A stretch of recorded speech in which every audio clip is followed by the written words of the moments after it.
having a conversation with his players box, showing the attitude of a teenager. It's challenged by Ben Shelton. Let's have a look. That serve was really a long way in. I'm surprised by that challenge. And it will be Shelton this time, serving at set point down. Shelton serving at 3 points down. It's match point, Yannick Sinner. Match point for Yannick Sinner on the Shelton serve. Shelton, nerveless, hits the line down the centre and saves that match point. 8 points all. Will we see a conclusion before the news in this fourth round match between Yannick Sinner and Ben Shelton? Shelton serves down the centre. It's just about got back by Yannick Sinner, but Shelton comes in and hammers that forehand away, and we are at 9-8. 9-8 in favour of Shelton. 2 Yannick Sinner serves to come, so it is set point to the American. Yannick Sinner had the opportunity to close out that match, but was not given a sniff by that fabulous serve by Ben Shelton down the centre. Sinner, number 1 court, descends into a hush. Sinner down the centre. Shelton returns mid-court ball. Sinner doesn't put it away, goes down the line this time, scrambling across the baseline. Shelton into this rally still. Cross-court forehand. Sinner leads into that backhand cross-court as well. Shelton goes long. Shelton goes non. We're at 9 points all in this crucial tie-break league. Yep, we'll have to pick things up in a few moments' time over on court number 1. Joe, you're leaving us here on the centre court. I don't want soon. to. I know. This is fantastic in front of us. With Lulu Sun 6-2 the first set and Raducanu 2-1 in games in this second set. Thank you so much for being with us, though, Jill. Thank you for having me. Lovely to be here. We'll hear from Jill throughout the fortnight, no doubt, and we'll follow then the action here on centre court. We'll find out if Yannick Sinner does book his place into the quarterfinals over on court number 1, and we'll round up everything from the sporting world with Shabnam Yunus-Jewel in the next hour of this programme as well, as this centre court crowd really into this match. Will they see Emma Raducanu through then to a quarter-final, or the big story of these championships, the New Zealander Lulu Sun? We'll find out with Shabnam after the latest news. I'm Debbie Russ with the BBC News. Hello. French officials say turnout in the second round of the parliamentary election is the highest in more than 40 years. The far-right National Rally is hoping to gain an absolute majority, but it's facing a concerted attempt to block it, mounted by the left-wing and centrist alliances. Hugh Schofield reports. A week ago, it seemed possible that the National Rally of Marine Le Pen would win an absolute majority in the election and therefore form the next French government. But since then, the centre and left have come together in many constituencies, with candidates withdrawing in order to concentrate the anti-RN vote. This means that, according to the last polls, the chances of the RN winning outright today are much slimmer. But they do still look set to be the biggest party in the new assembly, and that in itself is a breakthrough of huge proportions. Palestinian sources say an Israeli strike on a school in Gaza City has killed a senior Hamas official. Hamas media said Ahab al-Hussein was killed in a school which has been housing displaced Palestinians. Israel said its Air Force struck a complex which was a Hamas hideout in the area of a school building and a nearby weapons manufacturing facility. It did not confirm the deaths. Sebastian Usher says the strike makes clear Israel is determined to reach its aims.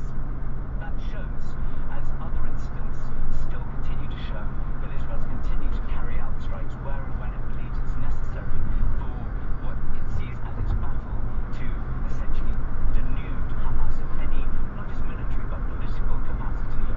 So that is what Israel will still be wanting after the ceasefire. That's where the compromise is still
serving at the opposite end, the roller end to the Royal box, and it's 2 games all. She's had to fight really hard in this second set just to hold serve.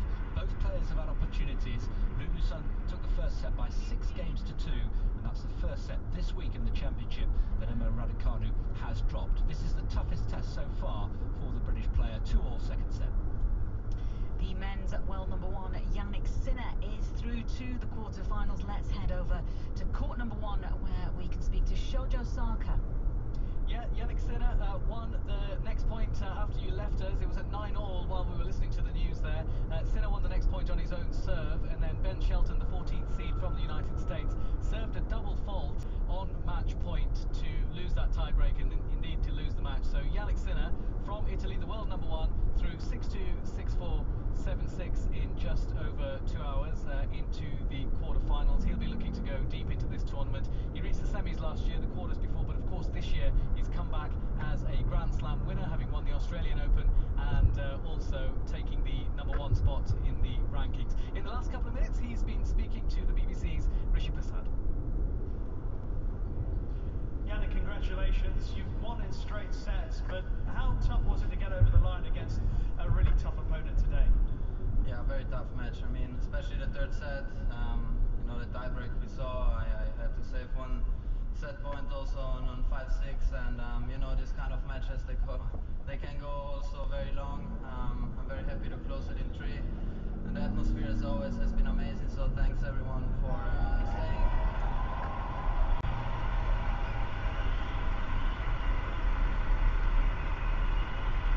I think one of the things the crowd really enjoyed, one of the best moments of the match, was a bit of magic when you played the shot between your legs. You seemed to enjoy it as well. That was just luck. There's nothing to talk. I mean, yeah, I don't know. It's you know, sometimes I don't know what to say, honestly. Sometimes it comes off, and sometimes it doesn't. One thing you've been keen to stress all the way through here at Wimbledon has been the support of your team, and we noticed there were some smiling exchanges between you and the team today. They've been a big part of the success story, especially here this week. Yeah, we have also a lot of fun when we work. You know, we work for this kind of moments to play here the best I can, and it's you know, I guess all players, we want to make also a show for all of you, know, and if the match is very good, everyone enjoys it, so you know, we also try to make that happen in one way, but you know, we also have to smile, and we also have to be excited and happy on the court, which I guess is it's the most important. You're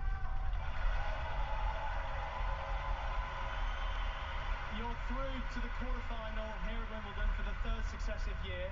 Does it matter to you whether it's going to be Grigor Dimitrov or Daniel Medvedev? Yeah, no, it's they play here now, so you know, it's in any case, it's gonna be a good match, a tough match. You know, quarters of a Grand Slam, it's always a huge honor and privilege to play, especially here on this court. So hopefully it's gonna be the next one a good match also to watch and to enjoy. So yeah, and see you in the next round. And again, thank you so much. Congratulations to Yannick Sinner. The men's world number 1, Yannick Sinner, making it through to the quarterfinals here at Wimbledon. He is one of the favourites, of course, this year, and he beat the 14th seed of the USA, Ben Shelton, in straight sets there. We've got with us back again today Ava Wallace from the Washington Post. Hi Ava, not the result that you would have been looking for there. No, not exactly surprising though for Ben Shelton. It's easy to forget that he's just playing his 8th Grand Slam tournament here, so he's got to be happy with his results at Wimbledon. He tied his dad's result from 30 years ago, making it through to the 4th round, and showed that he can kind of play some really nice 5th set tennis, so he's leaving feeling confident despite a loss. It's not been the greatest day for the Americans so far, because we also had Madison Keys, Ava, who had to retire injured earlier. Yeah, that was a bit hard to watch, honestly, retiring 5-5 in the 3rd set. And she served for the match at 5-2 and kind of started limping, and 2 games later she pulled up. It appeared she injured her left leg and had to go take a medical timeout, came out with some tape on, but just could not move and started breaking down in tears on court. It was I was watching out on the hill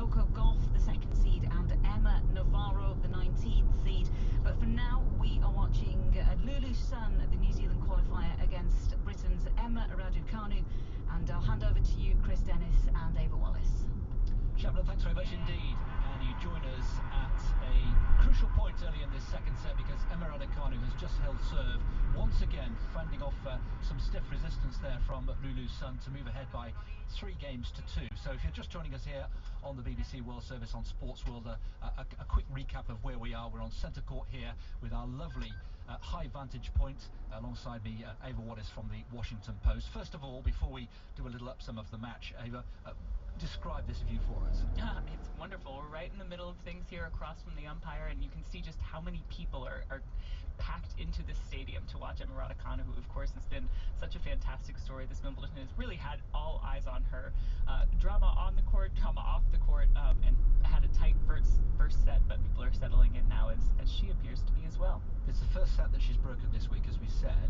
How much is that down to the fact that actually the dynamic has changed, and going into this match she wasn't the underdog as she has been in previous rounds? She's the favourite to win this match. Has that been a factor? Oh, I think it's been a huge factor. I mean, you look at just who's dictating points here. You've got Lulu Sun, who's winning 73% of first serve points. That means she's totally been in control. And in the first set, you can imagine Emma Raducanu kind of coming out and feeling all of that pressure, all of those eyes on her. She wants to focus on her singles. She pulled out of mixed doubles to do exactly that, and her wrists, which have given her so much trouble in the past, woke up a little sore this morning. So she's definitely feeling a lot of pressure. Doesn't seem to be any huge signs of discomfort from Emma Raducanu, but certainly this is not a match situation that she has faced so far this Wimbledon. So she crouches down to receive serve from Lulu Sun, who's serving from what we call the roller end and winds up for a forehand cross court. On the stretches, Raducanu comes in for the drive volley, and that's really confidently put away there by Lulu Sun, the qualifier from New Zealand. She's got some good pace on that forehand too, and you can tell that, sometimes when a player has come through qualies, they've gotten really, really used to moving on grass and just gotten in a really nice rhythm. It looks like that's what she's been able to do, and of course she has none of that pressure that Emma Raducanu has on her, so she's really able to go for her shots. She's made quite a few errors, but that's kind of what happens when you go for risky tennis, and I wonder, she must be one of those players who would rather lose big than lose a little conservatively. Well, she's just whacked a cross court beautifully flatter into the forehand of Emma Raducanu for a clean winner, 109 miles an hour, and she's playing way, way above her 123 ranking. If she were to win today and reach the quarter-final of Wimbledon, she would move inside the top 60 in the world. Quite a leap. An extraordinary performance. Still a long way to go here. Serving at 2-3, 30 love. Second serve for the left-hander. Raducanu waits, crunches the forehand. It's gone long again, and again it's been an error-strewn performance from Emma Raducanu that we haven't seen until this match. It's so tough playing a lefty. It's not something a lot of players have to kind of contend with, especially early in early rounds. There aren't that many out on tour, and Lulu's creating a lot of good power, especially for her size. She's not as tall as Emma Raducanu, but she's really got good pace on her ground strokes. And yet, if you look at the record of Emma Raducanu against left-handers, she's played 14 left-handers in her career. She's won 12 of those matches. She's only lost twice to lefties. One of them actually was our champion last year, Marketa Vondrousova. So she would come into this match thinking that she actually has got a good record against left-handers. In the meantime, the left-hander we're looking at here, Lulu Sun, has held serve comfortably, and we're at 3-all. And at what point does scoreboard pressure start to come into play here? Oh my gosh, and I'm always marveling on center court how big it is right behind the players and looking where they're serving. So if you look at that sight line, it's kind of all that you can see. So yeah, scoreboard pressure for sure, especially that was such a quick game for Lulu Sun. And that's been the pattern of this second set so far, that Lulu Sun has been holding serve much more comfortably as Emma Raducanu again drops the first point of her service game. And it's Emma Raducanu, the British player, who's been having to work so much harder to hold serve. Yeah, Lulu's moving her around really well, and she's not able to get into any good rhythm. She's not getting good height on her ground strokes, Emma Raducanu, and she just doesn't look like she's playing comfortable tennis right now. Well, Emma Raducanu said she really, really enjoyed her last match and was playing with the interviewer in playful mood in her interview after the last match, and she looks a lot more tense today. The dynamic of this match seems very different to what we've seen so far. At the moment they're just trading forehands. Now a deep and a slice backhand into the forehand from Raducanu, who comes in and finds the line, and that will make her feel a lot better. That was much more positive from Emma Raducanu. Good movement there, and something I'm thinking about, this is the first time in a long time that Emma Raducanu has made it this deep into a Grand Slam, and you have to, I think back to something Iga Świątek said yesterday when she lost. She said, I just ran out of gas. And I wonder how much energy level, how much her mental fitness is playing into, you know, she's staring down a Grand Slam quarterfinal. That's a lot of energy spent to get to that stage. Yeah, we shouldn't underestimate how big a deal that is, and she would be only the 7th British player to reach the quarterfinal in the singles. Drive volley taken on beautifully, plucked out the air by Lulu Sun, who's playing with such confidence and such assurance here. Look at her even walking from the baseline. She's got no problem. She's kind of strutting around a little bit, just keep moving, keeping light on her feet as Emma Raducanu takes an extra beat here to gather herself before serving. Wisely so, just taking an extra few seconds. The shot clock is ticking down, but she's still well within the allotted 25 seconds. But serving here at 15:30, so more pressure on Raducanu. The ball is in the air. First serve is good. No, just called long, slightly late.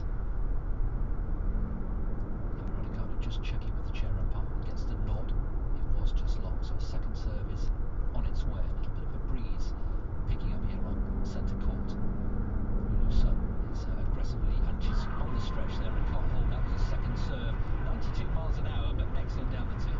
Off pace, but really, really well placed. That's confidence on the serve from Raducanu. So it's again coming from behind, love 15, 15:30, and now draws level at 30 all. Yet to be broken in this second set. Both players have come under pressure in this second set so far, but Lulu Sun has been the better of the servers so far. 3 all, 30 all. Raducanu again goes long. She's missing too many first serves. Yeah, long again too, and not missing wide, just missing. She's putting the ball where she wants to. It's just a little bit too much power she can't control. This is a key point, you feel. Can Lulu Sun carve out another break point here in set 2? Second serve is on its way. Ball in the air. Second serve is good. Punched cross court. The squash shot from Raducanu, and it's put into an open court from Lulu Sun. And there is the break point opportunity carved out by the New Zealander. Emma Raducanu gave her the same second serve she saw just on the deuce side there. She knew what to do with it this time. It was the same speed, even 92 on the second serve. That first point, 93 the second time. Don't give your opponent the same look twice. So 30-40. Where's she going to go here? Wide or tee? T. Tee. Okay. One big sigh from Emma Raducanu. She prepares at 30-40, facing break point midway through this second set, having already lost the first. She did go tee. She went wide. It's this she wants to look at.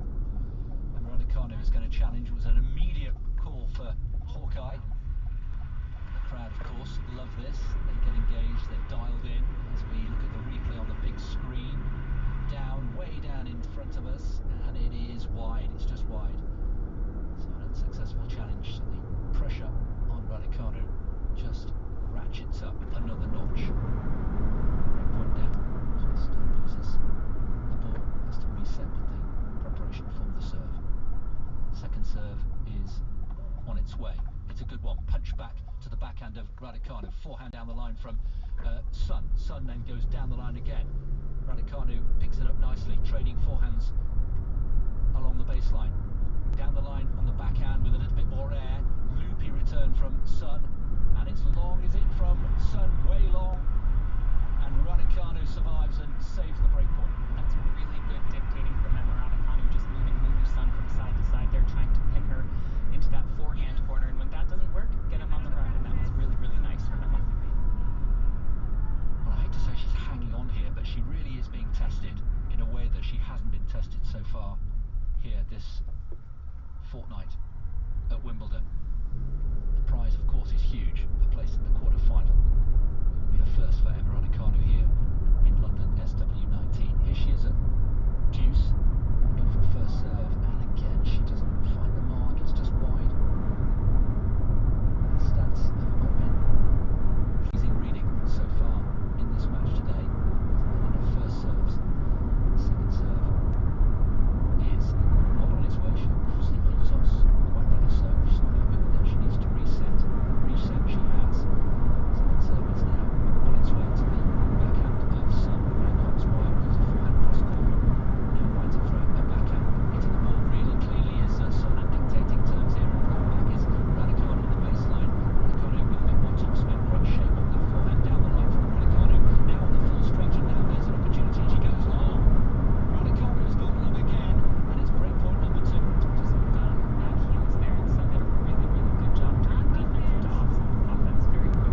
she will feel the gaze of all the celebrities and dignitaries in the royal box behind her. Such pressure, it really is an imposing setting here on centre court. Back to Juice then for Raducanu. Can she dig herself out of another hole here? This time she does land a first serve, but again a great deep return from Sun, equally deep from Raducanu, who lines up for a forehand, and this time she nails it. Too hot for Sun to handle. Nice to pull her out wide that time. Go to that backhand and then nail a shot down the line. That had to be one of her biggest ground strokes in the match. Gosh, that was good. Raducanu is playing some of her best tennis when her back is against the wall. Her break points down. Now she's got a game point for a 4-3 lead. Just leave a little bit of the pressure on the scoreboard.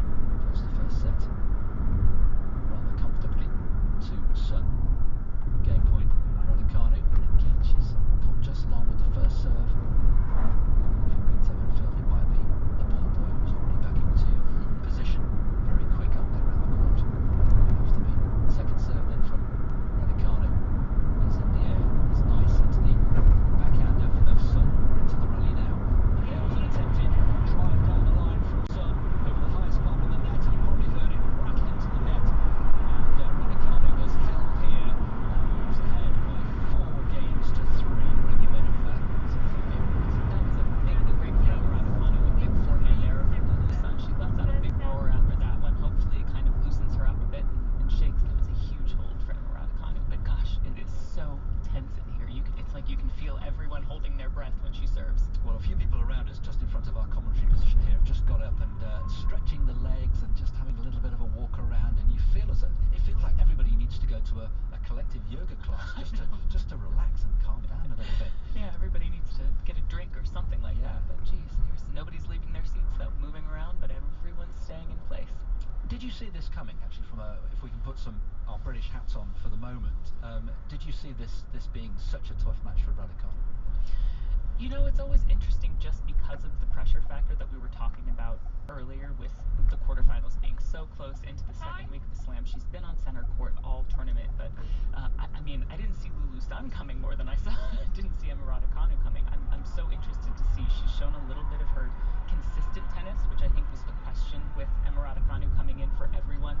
Can she kind of start to produce results and really even out these up and down tournaments she's had? But she's got to pull out some gutsy tennis here too, and that's what I'm so fascinated to see, that side of Emma Raducanu that we haven't seen for so long.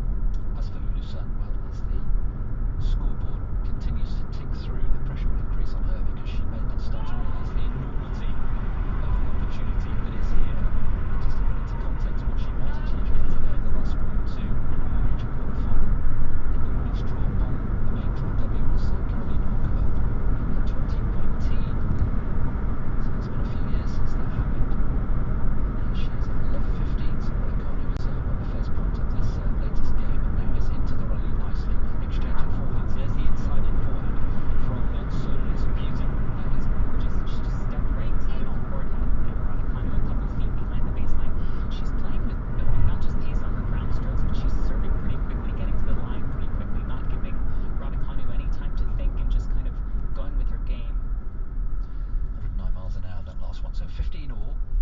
Serving here at 3-4. So we're still on serve. Remarkably, in this second set, there have been opportunities for both players, but we're still on serve in set 2. 15 all. Second serve into the body. Great body serve, but really well dealt with by Raducanu, who's now appears to be hitting the ball a little bit more cleanly and cutting down the errors. And now she goes in for a drop shot attempt, draws in Sun, and now trying to pick her off with the lob, which is absolutely perfect. The 1-2 punch.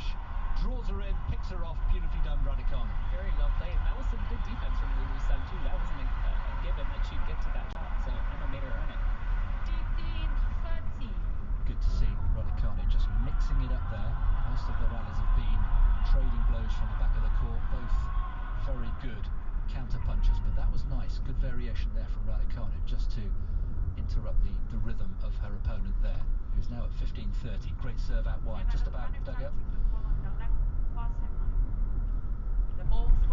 Challenge from Raducanu. She wants to have him a little bit. She's just stretching and flexing her back there. Not sure about that one, yeah.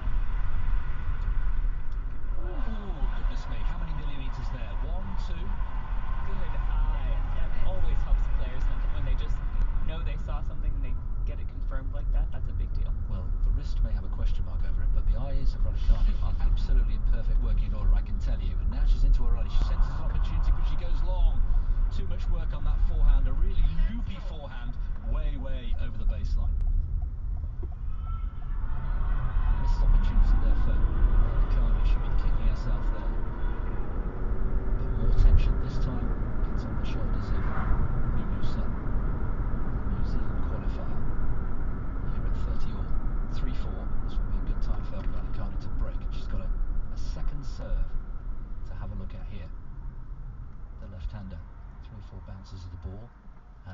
service motion into the hitting area of Raducanu, who's on the stretch trying to slice a ball over the net, but it goes into the net, and Sun draws level. She got the backhand return she wanted off of that. Her court positioning was good, just wasn't moving well as she needed to have been. So just taking an extra moment to compose herself, and of course select the right balls. Players choosing 3, 4, 5, 6 more balls, and then choosing the best 1 or 2 that they will actually use. So 40-30 here. Chance here for Sun to draw level at 4 games all. First set thuds into the net. So a second serve for Raducanu, who's just on her toes, up and down. Forehand is not particularly long, but into the net. That was a cheap point for Raducanu to get. Should Sun have done better? Lulu Sun's done that a couple times. She sent that forehand just right into the top of the net like that. Emma Raducanu has to know that and placed her return really well. As tight as that last service game was, she's actually been returning pretty solidly. Just over an hour and a half on the match clock here on centre court, approaching 6:30 in the afternoon local time. First serve from Sun goes into the net, so an opportunity here for Emma Raducanu, is poised and crouching to receive the serve, and now a clean winner there from Sun. Cool under pressure there, brilliant put away. Same forehand, same spot of the court. That one got plenty of net clearance. She just absolutely whacked that one. Good power again. And this has been very much the theme of this second set from both players under pressure, under serve, and so far coming through unscathed. Lulu Sun has an opportunity to do that again. Advantage here, chance to draw level at 4 games all, and it's long from Raducanu. Another great serve, 109 miles an hour, and it's all square here, Shabnam, on centre court, getting to the business end of this second set. It is indeed, and now we'll just go to the BBC News for now with Andrew Peach. Shabnam, turnout in the second round of the parliamentary election is the highest in more than 40 years in France. The far-right National Rally Party is hoping to gain an absolute majority, having won the first round. It's facing a concerted attempt to block it. Here's our Europe editor, Katya Adler. At the heart of these elections are bitterly competing visions of France. Marine Le Pen supporters say France's future depends on her National Rally Party. It's not racist, it's nationalist, they tell you, putting French citizens first. But opponents believe the party is dangerous to French democracy, plurality and equal rights. There'll be a lot of tactical voting today by those hoping to prevent it winning a majority and forming France's next government. Even then, all polls predict Marine Le Pen's party would emerge with the largest number of seats in Parliament. Palestinian sources say an Israeli strike on a school in Gaza City has killed a senior Hamas official. Israel's military didn't confirm the death, but said it had struck a Hamas hideout near a school building. A US congressman says he believes Vice President Kamala Harris could overwhelmingly beat Donald Trump in the upcoming election.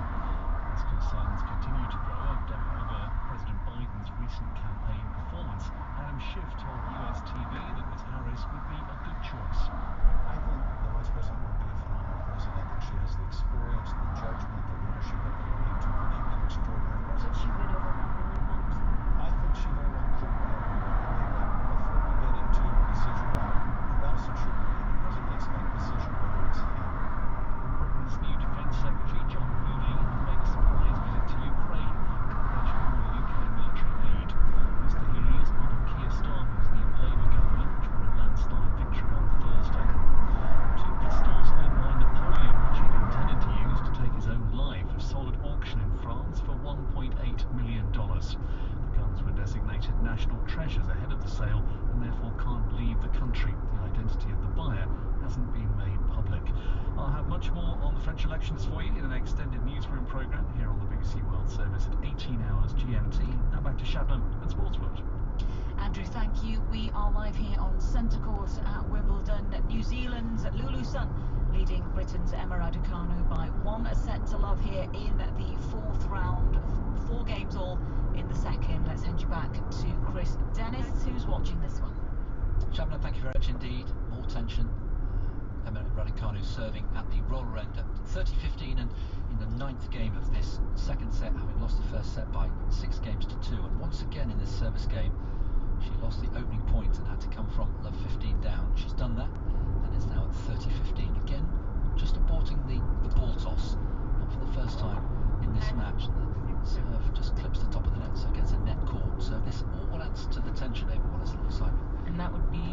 she's only got one double fault so far this match, so she's kind of saved herself there. But gosh, it's like neither of these players can string together two consistent points back to back.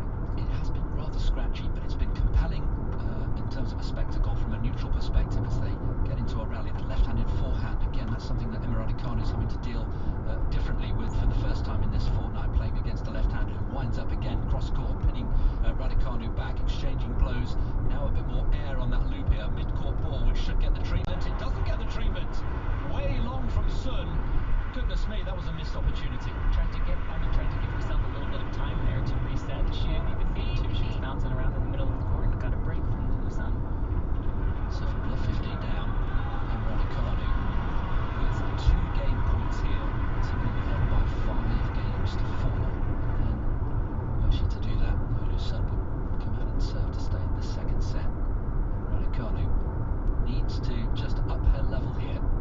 She's kind of hanging on, and has been for most of this second set so far. But here, game points, 40-15. First serve is good, and it's an ace. It's very good. Perfect way to relieve the pressure, and Emma Raducanu moves ahead in this second set by 5 games to 4. That was much better. Yes, we've been talking about the pressure that Raducanu is facing, but I do think after the favored player kind of gets close to either forcing a third set or closing things out, it becomes so much harder for the player who's not got as much experience, not as the higher ranking, to actually close things out. So I wonder how Lulu Sun's going to manage this here.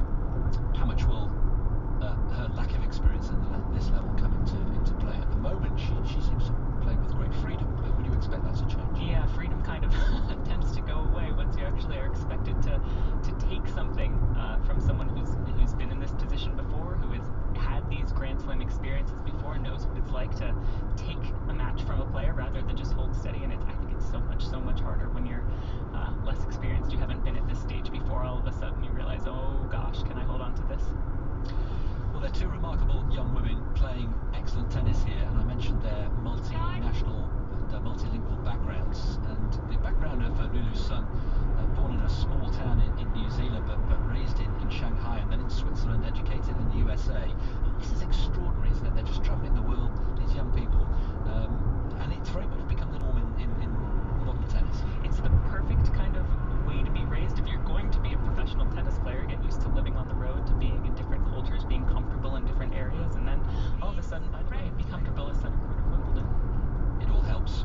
So, Lulu Sun serving now at 4-5 to stay in this second set. An opportunity for Emma Raducanu to get back on level terms. She's got herself set into the rally here. A crunch forehand. Brilliant clean winner.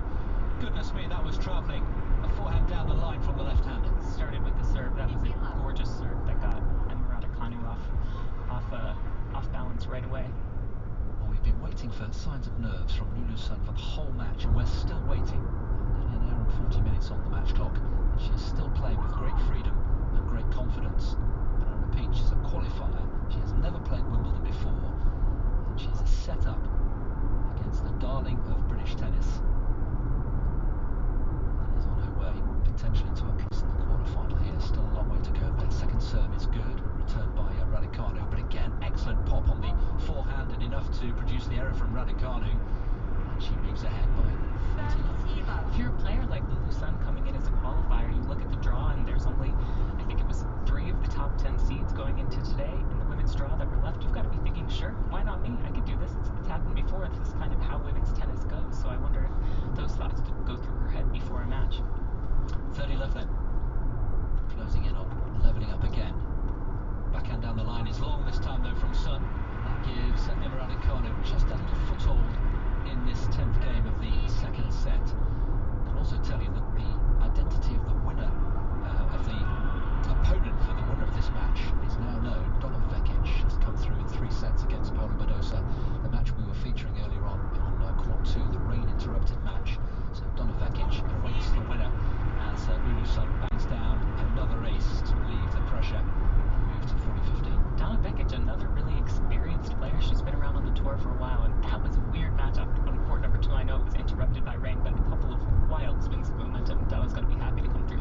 some really ferocious hitting from both players, but a backhand long from Raducanu.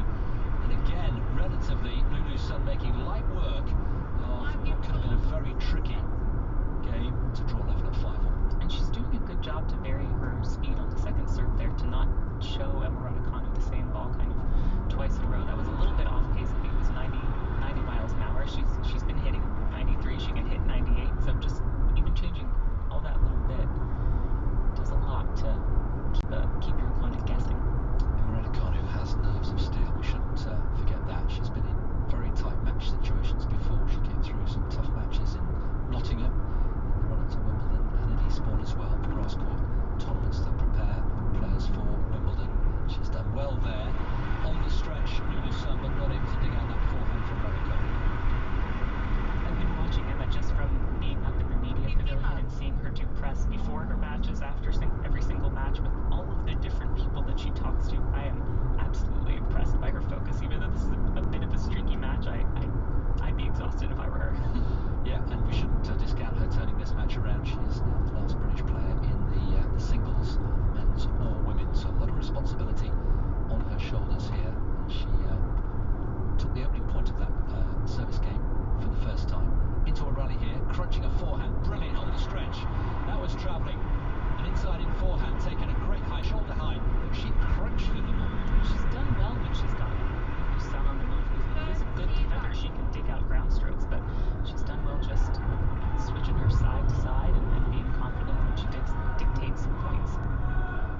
with her team there, but gosh, just can't build off of big momentum.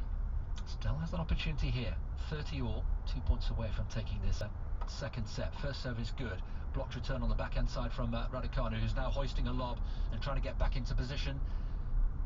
The Sun makes the ball bounce and then misses what should have been a regular overhead, and here is an opportunity for Emma Raducanu at 30-40. She has herself a set point. I'm going to go insane watching watching this match if people can't start putting points together.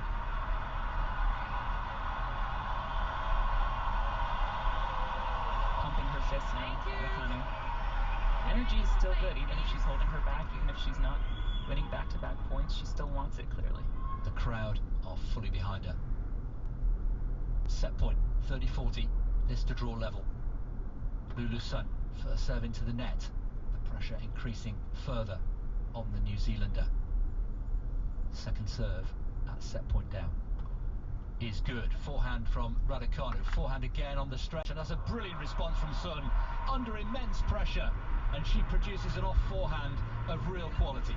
How many deuces have these players played in this set alone? I can't. I'm losing track. It's just going back and forth. So back to deuce. And Raducanu has to go again, and once again she's just having a word with her box, who are just behind her. Deuce, 5-6. First serve looked long to me, but it's been called good. And Raducanu with a chance to crunch up a forehand down the line brilliantly.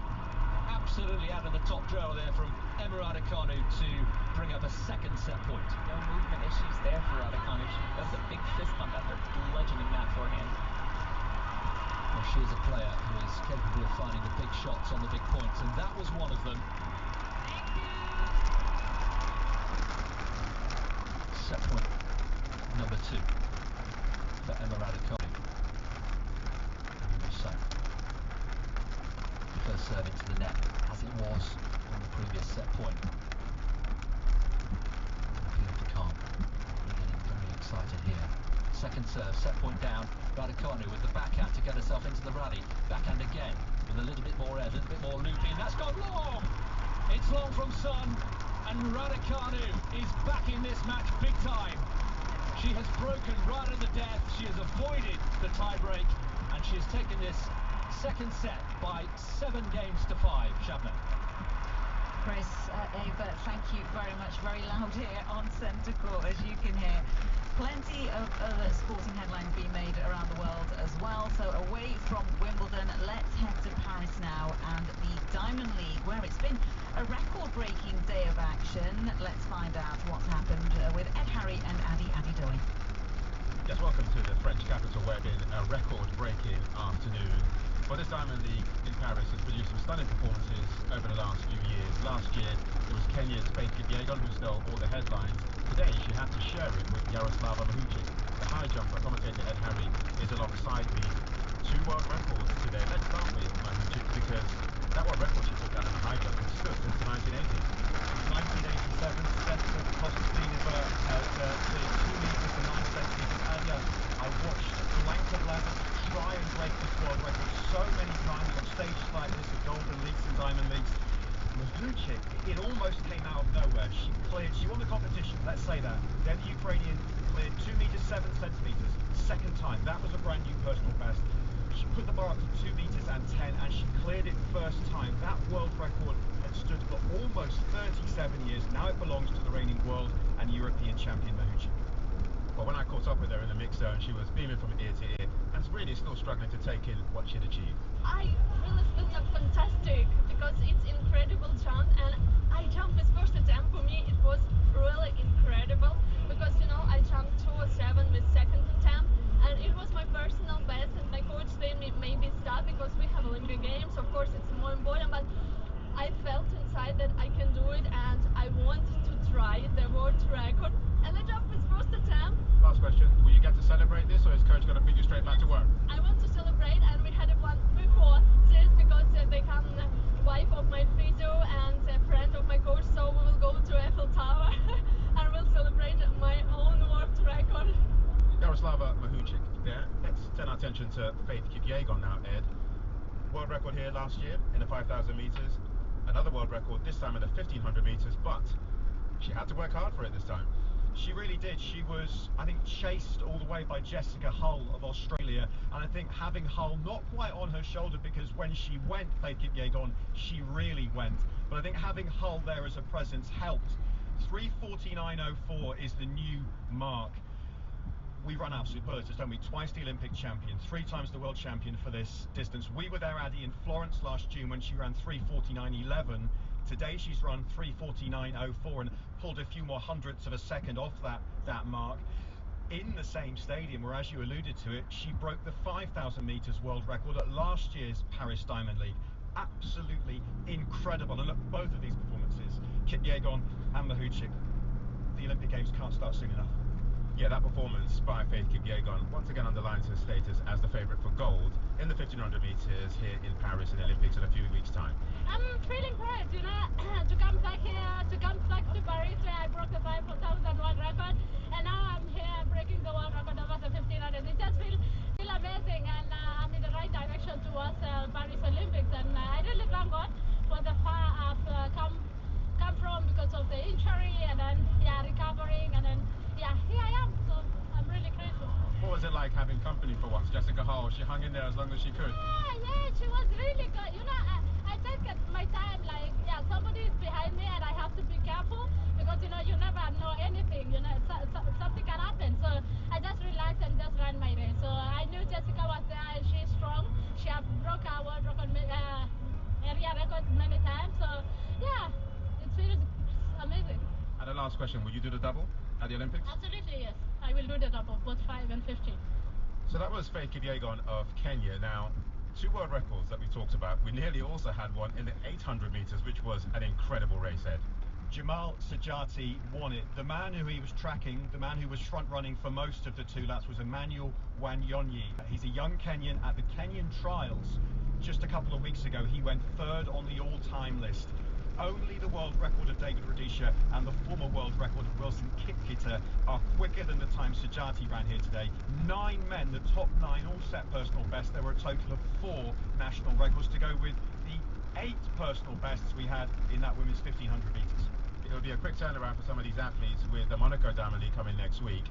But what an afternoon for Faith Kipyegon and Yaroslava Mahuchik in the women's 1500 metres and women's high jump, underlining their status as heavy favourites to win gold at the Olympic Games in a few weeks' time. Ed and Addy, thank you very much. Now back to British soil, let's hear from an emotional Sir Lewis Hamilton after he's won a record 9th British Grand Prix. So how does it feel to snap a 56 race winless streak? Yeah, that's so great. I think, you know, it's been since 2021. I just, every day getting up, trying to fight, to train, to put my mind to the task and work as hard as I can with this amazing team. And this is my last race here at the British Grand Prix with this team, so I wanted to win this so much for them because I love them, I appreciate them so much, all the hard work they've been putting in all of these years. I'm forever grateful to everyone in this team, everyone at Mercedes and all of our partners, and then otherwise to all our incredible fans. I could see you lap by lap as I was coming round, and there's just no greater feeling as to finish at the front here. Elsewhere, France's Anthony Turgey has won stage 9 of this year's Tour de France. He beat Briton Tom Pidcock in a sprint finish. Slovenian Tadej Pogacar retained the overall leader's yellow jersey. Well, here at Wimbledon, it's been another rain-affected day, but we've had the roof on centre court and court number 1. Shoja Osaka is there now, and he's watching the 10th seed Grigor Dimitrov against the 5th seed Daniil Medvedev. What's the latest, Shoja? We are locked on serve here in the first set. Shabnam, it was Medvedev who broke Dimitrov back, and he's been getting into the match. Took him a little bit of time to get into this match, but he has done. He's broken Dimitrov. They're at 3-all with Dimitrov serving. The winner of this, by the way, will play the world number 1 Yannick Sinner in the quarterfinals after Sinner earlier on came past Ben Shelton of the United States in straight sets. Shoja, thank you. Here on centre court, we are watching Lulu Sun against Emma Raducanu, just about to begin their deciding set. What we made of this match so far, Chris Dennis? Very tense. confidence, I think, is the obvious word from both players. So much at stake here. Lulu's son, of course, has already exceeded expectations by getting to this stage, looking to become a rare qualifier to make it through to the last 8 of a Grand Slam. Emma Raducanu hadn't dropped a set until this match today. Had been a very, very accomplished passage through to the last 16, but she's looked very tense and very nervy. Physically, she's also looked in a little bit of discomfort, feeling the small of her back on several occasions and rotating, but she did really well and showed all her battling qualities to get back into the match by taking that second set and avoiding what could have been a very, very nervy tie-break. Both players left the court for a comfort break at the end of that second set, not surprisingly, and now we're back into the very early stages. Opening game of the deciding set with Emma Raducanu serving from the roller end at 15 love, but a long way to go, I think, Shabnam, in this match. And of course, just to remind you, we still have the matter of Emma Navarro against Coco Gauff, who are last match on. Coco Gauff, of course, the number 2 seed here, as Lulu Sun puts away a confident volley and moves to 15. Chris, thank you very much. Well, that's pretty much all we've got time for on Sports World today.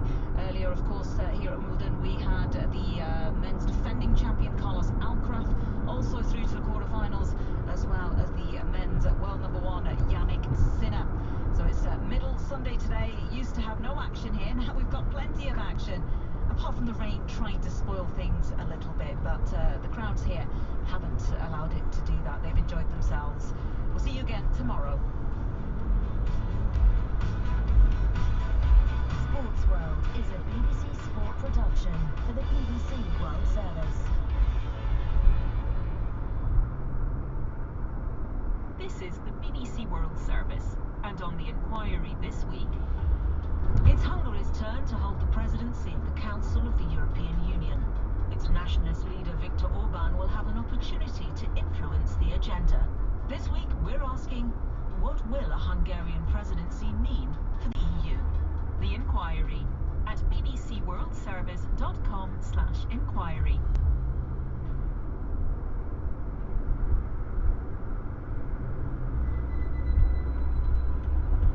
In a change to our schedule, we'll be joining the newsroom shortly for the latest coverage of the second round of the French election.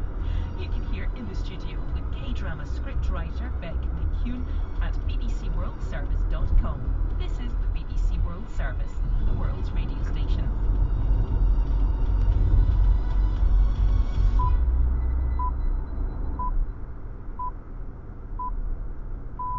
This is Andrew Peach in London with breaking news at 18 hours GMT. As the polls close in France, we're bringing you the projected results of the French election live. Il est 20h et on découvre la nouvelle assemblée. Et ce n'est pas le tiercé qui était attendu à l'issue du premier tour. C'est d'abord la gauche, le nouveau Front populaire qui arrive en tête avec 172 à 192 sièges. Vient ensuite Ensemble, la coalition présidentielle avec 150 à 170 sièges. Puis enfin le RN et ses alliés, avec notamment les amis d'Éric Ciotti. So the pollsters are predicting in France that the left-wing New Popular Front alliance will win the most seats in the new parliament, but fall short of an absolute majority. This is not the win for the National Rally that had been predicted. We'll have analysis from Paris, from our correspondents, coming up for you here on the BBC World Service. Do stay with us. I'm Debbie Russ with the BBC News. Polls have just closed after the second and decisive round of France's parliamentary elections. It's pitched the far-right National Rally, or RN party, against a loose ad hoc front that includes a left-wing alliance and President Macron's centrist one. Hugh Schofield reports from Paris. It's been another high turnout, slightly above the first round a week ago. Voters sense that there's a lot at stake in the election. That galvanizes people. A week ago, it seemed possible that the National Rally of Marine Le Pen would win an absolute majority in the election and therefore form the next French government. But since then, the centre and left have come together in many constituencies, with candidates withdrawing in order to concentrate the anti-RN vote. This means that, according to the last polls, the chances of the RN winning outright today are much slimmer. Some news just in. Projected results in France's parliamentary elections point to a left-wing coalition, the New Popular Front, winning the most seats in the National Assembly. It's forecast to win between 172 and 192 seats in total. a surprise turnaround from the first round last week, which saw the far-right National Rally Party win the biggest share of the vote. A prominent US Congressman, Adam Schiff, said he believes the Vice President Kamala Harris could overwhelmingly beat Donald Trump in the upcoming election. Mr. Schiff was speaking as concerns continue to grow among Democrats over President Biden's recent campaign performance. He stopped short of calling for Mr. Biden to step aside, saying that was a matter for the president to decide. Here's Peter Bose. 2 days ago, President Biden gave that very high-profile television interview in which he seemed to say very categorically that he is staying in this race, yet we still have Democrats like Adam Schiff saying that the president has to make a decision. So how many times does Joe Biden have to say he is staying in the race before they are satisfied? It looks like that whatever he says doesn't seem to satisfy many in his own party, and that is the problem for Joe Biden, that this just isn't going away. The West African regional grouping ECOWAS has warned that the region risks disintegration after military-led Burkina Faso, Mali and Niger announced their departure from the organisation. The Commission President, Omar Touré, said the move was a major blow to the 50-year-old bloc. Richard Kagoe reports. Addressing leaders gathered at the summit in Abuja, Nigeria, Mr. Touré said the future of the group was at crossroads. He said the formation of a rival bloc could restrict freedom of movement in the common market of 400 million people. He warned that the three countries risk political isolation, and that could also undermine efforts to combat regional insecurity, especially in intelligence sharing. The military juntas, who seized power in a series of coups, signed a treaty on Saturday to form a new federation, the Alliance of Sahel States. They've also cut ties with regional allies and Western powers. BBC News. Hundreds of Kenyans have attended a memorial concert in Nairobi for those killed in recent anti-government protests. Attendees gathered at the historic Uhuru Park, chanted slogans and danced to music performed by local artists. The event included the mounting of white crosses bearing the names of at least 39 people killed. The deadly nationwide demonstrations were held to protest government tax hikes. 10 elderly people have died in a fire at a retirement home in Uruguay. Firefighters managed to evacuate the residents of the facility in the eastern city of 33, but 7 nevertheless died of smoke inhalation and 3 others lost their lives later in hospital. Britain's new Defence Secretary John Healey has made a surprise visit to Ukraine and pledged more UK military aid as Keir Starmer's new Labour government refreshes London's foreign relations. The new Foreign Secretary David Lammy has visited Germany, Poland and Sweden, telling his Polish counterpart Radek Sikorski he wanted to reset London's ties with the EU and hoped for a new security pact with the bloc. Paul Adams is in Warsaw. The government seems keen to send some quick, emphatic messages to Britain's partners abroad. The UK's commitment to Ukraine is rock solid. Short of rejoining the EU, Britain is looking for ways to deepen its relations across the continent. Speaking in Odessa, John Healey said the UK would step up and speed up the supply of weaponry to Ukraine. Here in Poland, David Lammy said he wanted to reset Britain's relations with individual members of the EU and with the bloc itself. Mr. Lammy is now in Sweden on the third leg of this first whistle-stop tour. The Kenyan runner Faith Kipyegon has broken her own world record in the women's 1500-metre race at the Paris Diamond League. Kipyegon clocked 3 minutes 41.04 seconds at the Stade Charlotte. This marked a 0.07 second improvement from her previous best. That's the latest. BBC News. And this is Andrew Peach on the BBC World Service. Welcome to an extended edition of the newsroom. As you heard at the start of the programme live, the projected results in France's parliamentary election are now in. It's a surprise. The left-wing coalition, the new Popular Front, have won most seats in the new National Assembly, forecast to win between 172 and 192. This is a big turnaround from last week when the National Rally Party on the right of politics won the biggest share of the vote. Live to Paris, Hugh Schofield is with me. It seems to me a huge number of voters in France have decided to participate today, and they've changed the outcome. They have indeed. It's a huge surprise.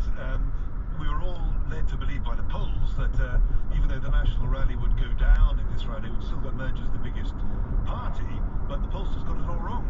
We got it all wrong. The biggest party, it seems from this, is the left. The left-wing alliance that comprises everyone from the sort of soft socialists, soft left socialists, all the way to pretty hardline anti-capitalist, but they formed this coalition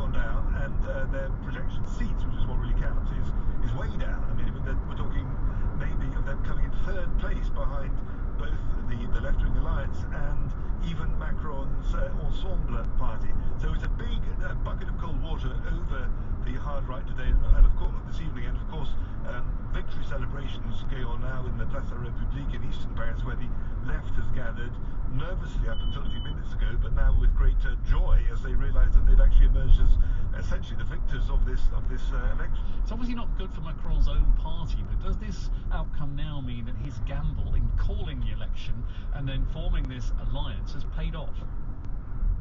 It's not that bad for his party. Again, compared to what everyone was expecting, they're going to be sort of shaking their heads in disbelief at how fortunate they've been, because if they come out with 150 to 175 seats, as is predicted, yes, that's way down on what they had before, but they're still in the game, very much so, and in what's going to happen now, which is a prolonged period of haggling and parliamentary-style negotiations, the Ensemble party in the middle, the centre, even though they're not the biggest, will form the kind of hinge block. I mean, no coalition will be possible without them.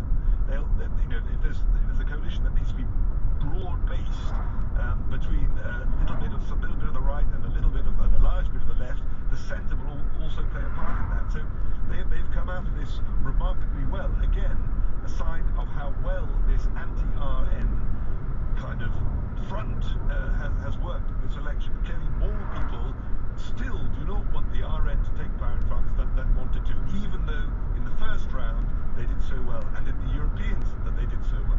There's been a lot of talk about the young politician Jordan Bardella being Prime Minister. That's clearly not going to happen now. Who will be? Well, that is the question, and this evening we will know more. We're waiting to hear what people say. Mélenchon of the Left Alliance has just spoken, acknowledging the success. He's been tipped as a Prime Minister from the left's point of view, but I mean, he would be definitely unacceptable to the centre, to the Macron crowd, let alone to the Republicans, the Conservatives, who have a small bloc of, say, 60 to 70 seats. No, I think certainly I think there'll be a move toward to making the government more left-wing. If there is to be a new coalition now, it'll have to reflect the new makeup of Parliament, which is one that is more dominated by this left-wing coalition, which is, let's face it, also very, very easy to split up into fragments, and that could easily happen. So I think there's going to be a long period of talks now, maybe lasting months over the summer, before we get a government, which will be led probably by a more consensual member of the left, maybe by an ecologist like Marie Tondelier, the Green Party, or maybe by someone on the left of Macron's party. That is how I imagine it'll have to work out. But it is a huge surprise, which the National Rally are going to have to take. But I think they will interpret it as a sign of how the establishment has come together against them again, how they've been kept out, even though there was a natural majority for them, they were the biggest party, and so on. And they will expect to use that as the big argument for the big elections to come, which is, of course, the presidential in 2027. So we've got a lot of process to come now over the coming weeks and months. In terms of policy, perhaps less of a shift in France's domestic policy and foreign policy than we might have been expecting. I think what we have to expect now is a long hiatus of nothing, which means status quo, which means basically, yes, the policies remain in place. On foreign policy, Macron will be pursuing his line on Europe and on Ukraine and so on. Domestically, we just don't know what's going to happen, because we're entering a period which France is not at all used to, which is negotiations between parties about a programme. We know what the left-wing programme is. It's pretty radical. For the left-wing alliance, it's about reversing the pension reforms which Macron introduced a couple of years ago with great difficulty, and it's about raising taxes in order to pay more in benefits and pay higher salaries and so on. None of that is going to be acceptable to the sort of right-wing liberal part of the centrist Macronite bloc, which is very much keen on getting down the deficit and pursuing fiscal discipline and so on, let alone to the Conservatives. So it's a great unknown, and what everyone's saying here is that France is about to enter a new style of politics compared to what it's been used to in the past with the Fifth Republic, where it's always been one party that dominates. What's going to have to happen now is that there's going to have to be a lot of horse trading between these groups, because there are now three blocks in the parliament, one of which is bigger than the others. The NFP looks like it's going to, the left looks like it's going to win, but it won't have a full majority, so there's going to have to be coming together of parties at some point, but I suspect it will take a very long time. Hugh, thank you for now. Hugh Schofield in Paris. While I was talking to Hugh, we've been hearing from France's hard left leader Jean-Luc Mélenchon, who says President Emmanuel Macron's defeat is clearly confirmed by this result. The Prime Minister must go.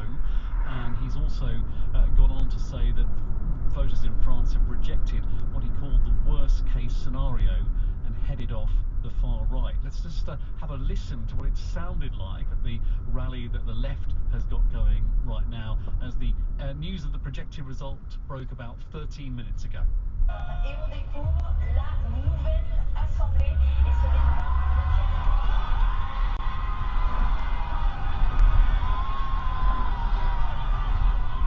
Weren't necessarily expecting it to be the left of French politics that were cheering at this moment. Our Europe regional editor Danny Eberhard is with me in the studio. What do you make of it, Danny? Well, it's a big surprise. There was talk beforehand that this could possibly happen, but the big unknown really, Andrew, was how much this idea, this tactic of mounting what's called a Republican front against the far right would hold, and whether an old tactic which had worked so successfully in the past to, for example, thwart Marine Le Pen, the long-term leader of the National Rally, when she bidded for the presidency and got through to the second round. But there's a sense that maybe people no longer listen to parties in the way they used to. That seems not to be the case, at least in this instance. Whether that is a longer-term trend, we wait to see. But so, you know, the impact and power of tactical voting here has clearly had a massive effect. It'd be very interesting to listen to Hugh's take about how horse trading will now involve. You've got to remember that France is only a few weeks away from the Olympic Games, hosting the Olympic Games. It's meant to be this huge set-piece national event, and it looks like it won't have a fixed government in place while that happens, which itself is quite extraordinary, you know, when it's in such international focus. So it's some really interesting, exciting times. It's very much dependent, of course, now on how the National Rally reacts and how its supporters respond to this. We'll go live to their HQ in just a second, but this is so interesting because we've had this amazing coalition, an unexpected coalition of the centre and the left to achieve this election result. And as I was saying, we've already got Jean-Luc Mélenchon from France Unveiled on the hard left having a go at Emmanuel Macron. So the idea that everyone's happy now is for birds, isn't it? They loathe each other, both Emmanuel Macron and Jean-Luc Mélenchon. So that itself is not a surprise. What will be interesting is how they try to come to some sort of compromise as a replacement probably for Gabriel Attal, this young Prime Minister who Mr. Macron installed only in January. So there is a lot to develop over the weeks ahead. Danny, stay with me. I want to go back to Paris now, and my colleague Mark Lowen, who's at National Rally headquarters there. How did they take this shock, Mark?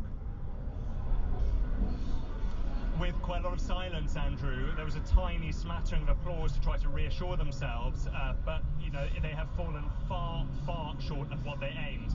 I mean, beaten, it looks like from the exit polls, beaten not only by the coalition of the left that did not exist until Emmanuel Macron called this snap election, you know, 4 weeks or so ago, but also beaten by the centrist camp of President Macron, according to the opinion polls. If these opinion polls are borne out in the results, and I have to say that the projections that we get at 8 o'clock in the evening are pretty reliable here in France, it looks like the strategy to rally around opposition candidates who could block the National Rally from power has worked, and it looks like the share of the vote of the National Rally has fallen dramatically from that first round a week ago, when it looked like they were at the gates of power for the first time since the Second World War. It now looks as though they have been comprehensively beaten into third place possibly, and there is disappointment here, of course.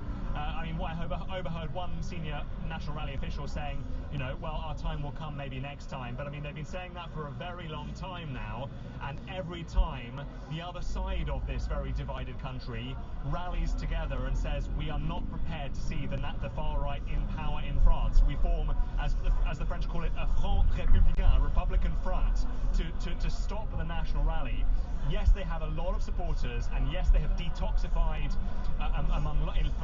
their image for large swathes of this country. But for the other side of France, and it looks like for the majority, for a very, very sizable majority, it is still unthinkable that they should govern this country. And they're often people who don't vote, who are very hard to predict in elections. Political parties do private polling, so they've usually got much more of an idea than the rest of us about what's going to happen. Do you have any sense that the people in the room with you there knew this was coming?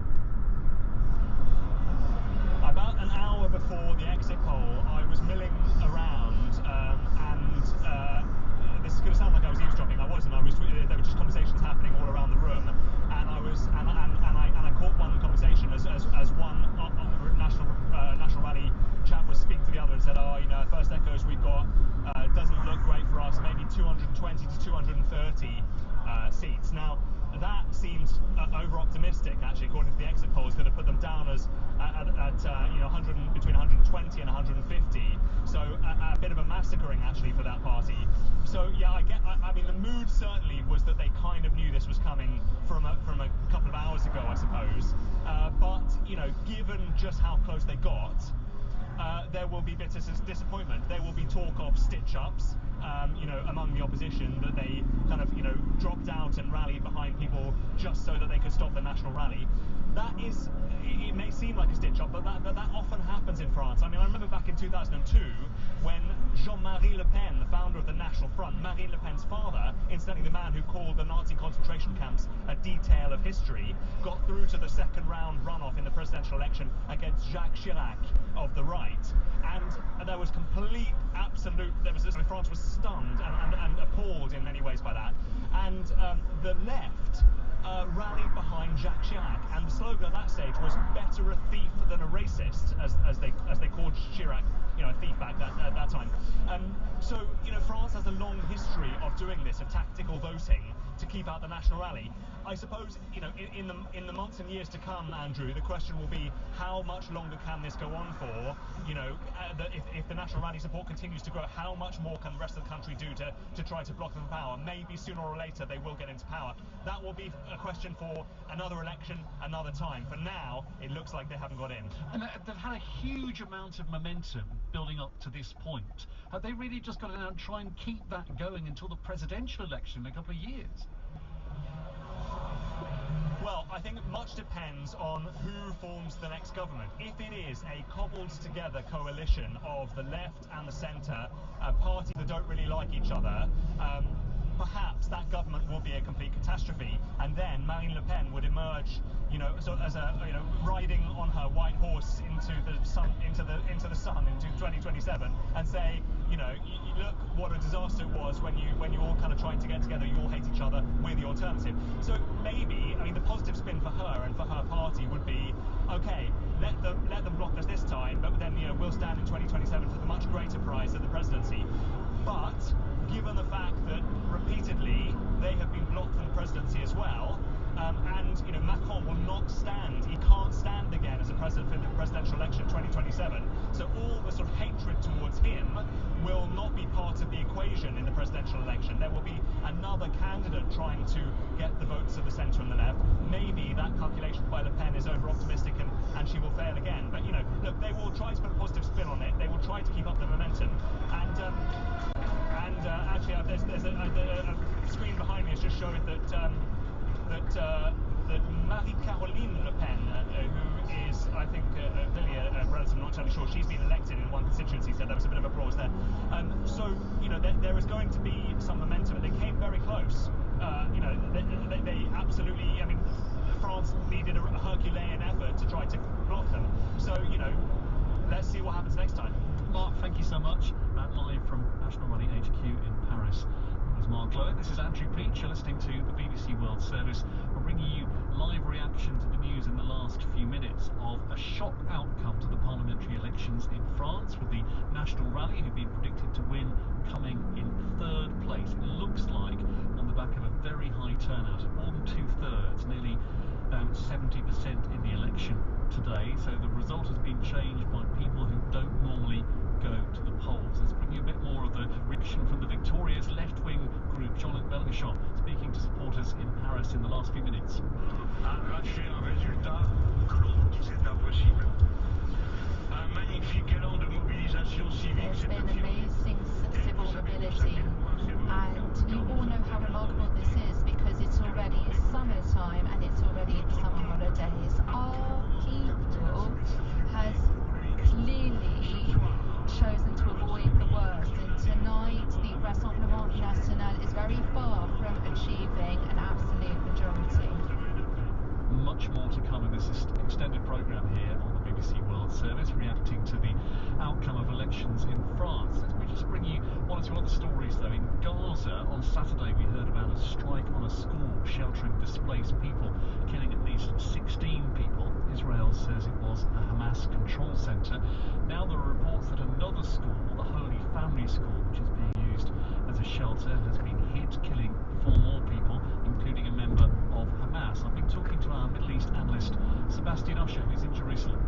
Well, what we're getting from Palestinian sources on the ground is that the target seems to have been quite a senior official in the Hamas-run administration in Gaza. His name is Ihab al-Hussein. He had been an Interior Ministry spokesman in the Hamas administration at one point, and his most recent position was as Deputy Labour Minister. Now, again, local sources are saying that he was, I mean the actual phrase used is hiding amongst the displaced people, of which we've heard that there are quite a large number in this school in Gaza City. We've heard again from sources there that 3 other people were killed as well, but they are essentially adamant that he was the target. And the army says that it did strike a school in Gaza City, but it doesn't name the school, and it certainly doesn't name this individual. It says that it was a place where, in the words of the IDF, there were terrorists who were hiding out and were essentially planning and carrying out attacks from there. And again, as the IDF says in each of these statements, really, they say that they took the steps that they could to ensure the civilian loss of life was minimised. Just very briefly on the school, I mean, one, it is a private school apparently, and it is regarded as the best school in Gaza. Meanwhile, every weekend we see these protests in Israel calling on Benjamin Netanyahu to agree some ceasefire to get the remaining hostages out. There's been more of that. It has been every weekend. It has intensified every weekend. More people coming out, more anger, more grief, more passion, more pain being expressed on the streets, and more direct anger against the Netanyahu government in particular. What is added to it this week is that today is the 9-month anniversary of the October 7th attack on Israel. That was Sebastian Usher with me from Jerusalem. Now to the US and the presidential race there. Even more pressure on Joe Biden to step aside. The first senior Democrat has now publicly questioned the president's fitness for office after praising Mr. Biden's record. Adam Schiff said it wasn't legitimate for people to question whether he had the vigour to defeat Donald Trump. Speaking on the American NBC News network, Meet the Press, Congressman Schiff says Vice President Kamala Harris should win. I think the Vice President will be president. I think she has the experience, the judgment, the leadership ability to be an extraordinary president. Should she win overwhelmingly? I think she could win overwhelmingly, but before we get into a decision about who else should be, the president needs to make a decision whether it's him. Our North American correspondent is Peter Bose. Adam Schiff is just the latest. He is a nationally known figure. He's a congressman from California, so I think his words do have some weight, but clearly there are many others. Some have gone further. We know that there are 5 members of the House of Representatives who've openly said that Joe Biden should step down, should end his candidacy and open the door essentially for another candidate for the Democrats. But I think what this does is simply continue the uncertainty. I think that of most interest here to me is the fact that here we have Joe Biden 2 days ago in a speech and a high-profile television interview saying quite categorically that he intends to continue with the campaign. He believes that he is the most qualified person to take on Donald Trump, yet we still have leading Democrats saying that the president has to make a decision. The question being, how many times does he have to make that decision before they are satisfied? And it seems as if, almost reading between the lines,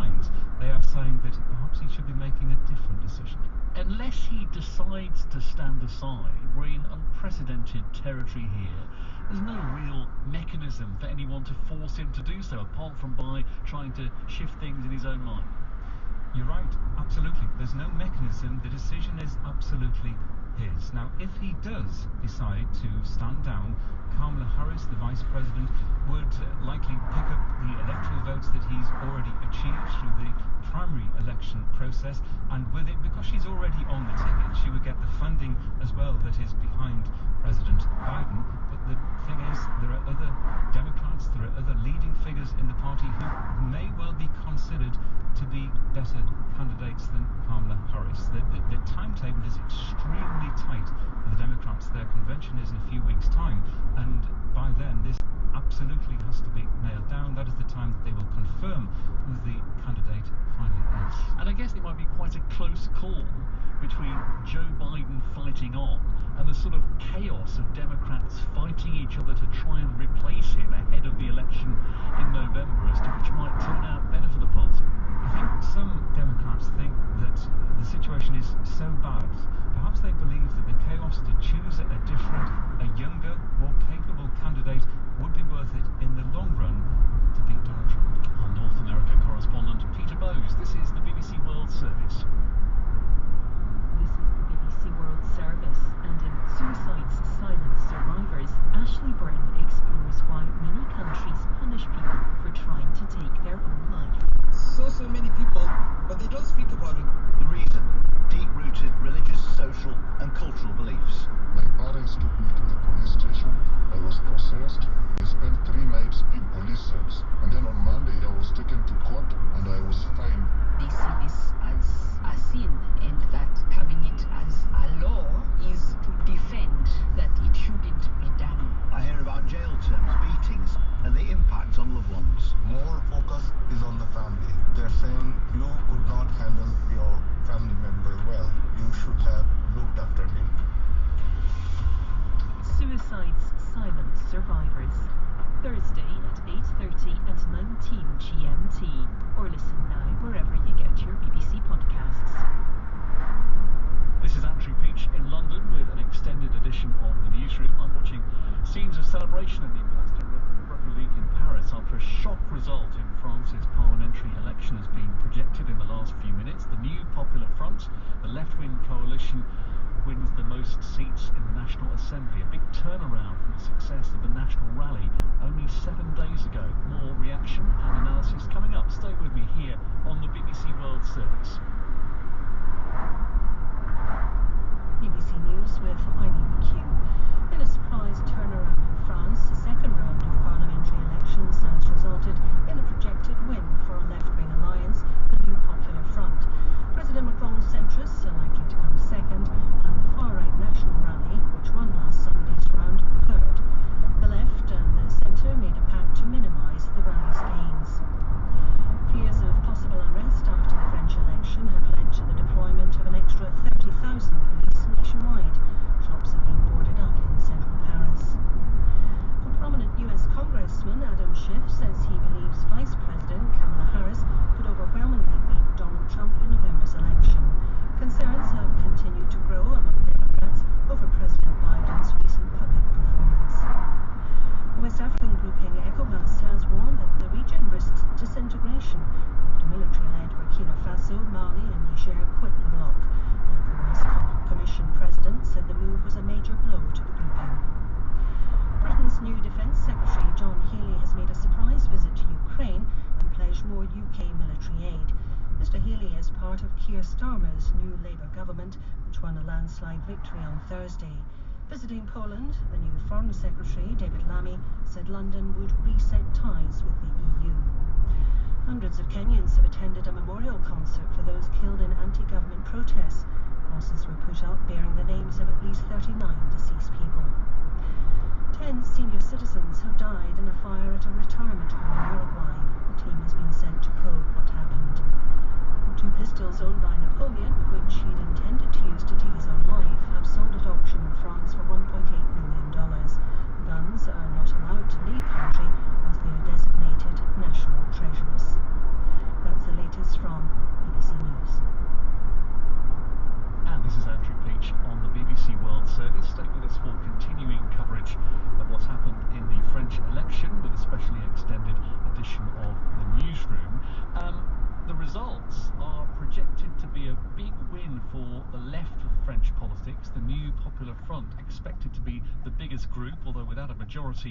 in the new parliament. The leader of the National Rally, who were expected to win, is speaking now. This is Jordan Bardella, who says France is being thrown into the hands of the far left by this result. Journalist Estelle Nielsen Julian has been speaking to people in Lyon, the train station there, just after the projected vote came in half an hour ago. It seems like a lot of people in that part of the country are celebrating. I'm a political science student, so I follow the results of the election, and I'm very happy that the right didn't win, because it was really dangerous for us, because I know that they will prohibit our rights, especially rights to speech, freedom to say what we want to say. So we're really happy, very happy, and it's not the end, because there is a lot of people who vote right, and we know that in 2027 for the presidency, I know that it will be complicated, so we have to stay in touch and see. So happy, yeah! And do you want to tell me anything more? So you my English is broken, I'm so sorry, but I'm very happy because it's dangerous for France and for the I'm sorry, young people. For young people, yeah, and I'm so happy. Since right now the left seems to be a bit ahead, I'm kind of hopeful, because we never had that, and so we'll see in maybe 2 hours. But for now, I'm hopeful. I kind of lost hope, but it's starting to come back. Did it come as a surprise? Were you expecting that first prediction? It was a surprise. I was very stressed that the Iran would pass, but given this early prediction, I am more optimistic. More analysis on the way. Let's go to the Place de la République in Paris, and Azadeh Moshiri, who's there live with me on the newsroom. Looks very lively there. It does. I don't know if you can hear the sound around me, but it isn't even as loud as when the result actually came in. It was absolute jubilation, and now there is music and there is chanting.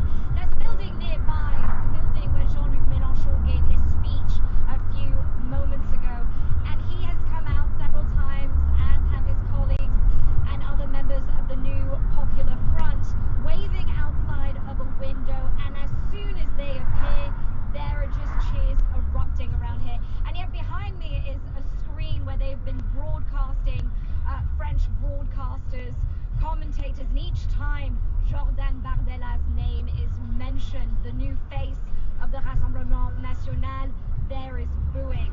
I do want to mention, though, even though they've been completely united in, oh, there are those boos, even though they've been united, there it is again, in those booings, in those cheerings, not everyone supports La France Insoumise, not everyone supports Jean-Luc Mélenchon, but they do support an alliance that has kept the far right at bay somewhat.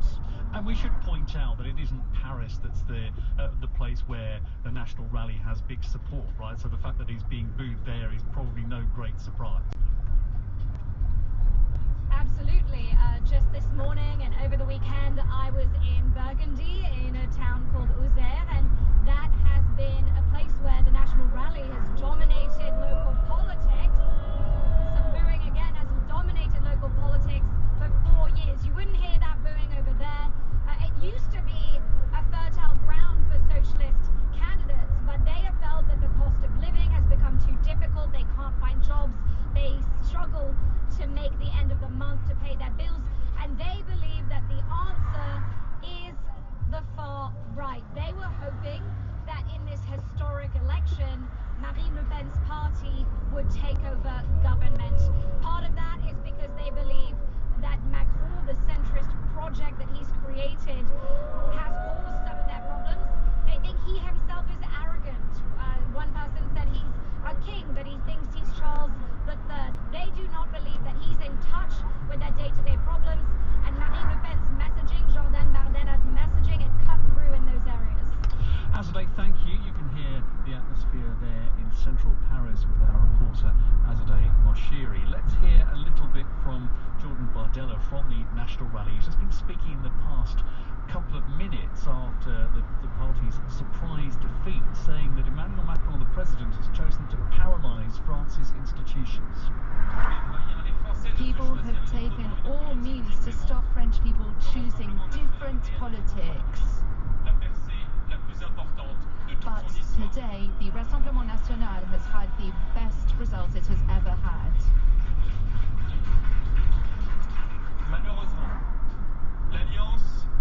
Unfortunately, an alliance of dishonour and electoral arrangements that are perilous passed by Emmanuel Macron and Gabriel Attal have led to policies. We were ahead in European elections and last week in the first round. Tonight, these electoral arrangements have thrown France into Jean-Luc Mélenchon's extreme left. So that's Jordan Bardella, who was expecting to be making a speech talking about becoming Prime Minister, but it's not to be on this occasion. Let's get more reaction from different parts of France. I want to take you to Toulouse now, in the southwest. Our correspondent Chris Bockman is there. What are people saying where you are, Chris? Yeah, well, actually, I haven't had a chance to speak to people, but I'm with the prefect. The prefect is kind of like the governor for the southwest of France, and all the results come to his office, and then he's giving them to us as every minute. What's the big surprise is that the far left is doing really well. The far right, which has made big gains here, and as Bardella just talked about in the European elections, getting 40% in some cases, they're actually trailing in third position. They're actually, even Macron's alliance in the centre is holding up, and he's going to win seats that we thought were gone. So that's the big surprise. If you're asking me why immediately, this has always been a socialist stronghold until the far right kind of really gained ground in the last 10 years. I think some of the comments we've heard from some of the far right in the past week talking about how people with dual citizenship couldn't have certain jobs, and they certainly were talking about people with French Swiss citizenship. That scared people. And also, if you heard some of the candidates and from the far right, when you asked them what was their economic policy, it was a question they hadn't been prepared for.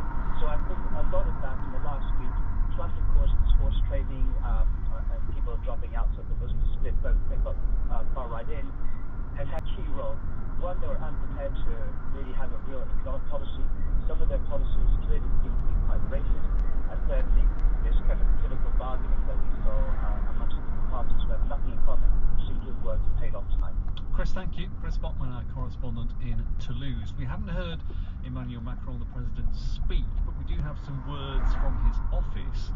President Macron says, in line with tradition, I will wait for the full picture to emerge in Parliament before taking the necessary next decisions. As the guarantor of our institutions, I will respect the choices of the French people. Our Europe regional editor Danny Eberhard is still here with me in the studio. What strikes me is that the issues that got people in France to vote for the National Rally in the European elections a couple of weeks ago and in the first round of this election last week haven't changed. So we may now have a different makeup of the French Parliament than we were expecting, but the issues are all still there. They absolutely are. What you've had in the last couple of weeks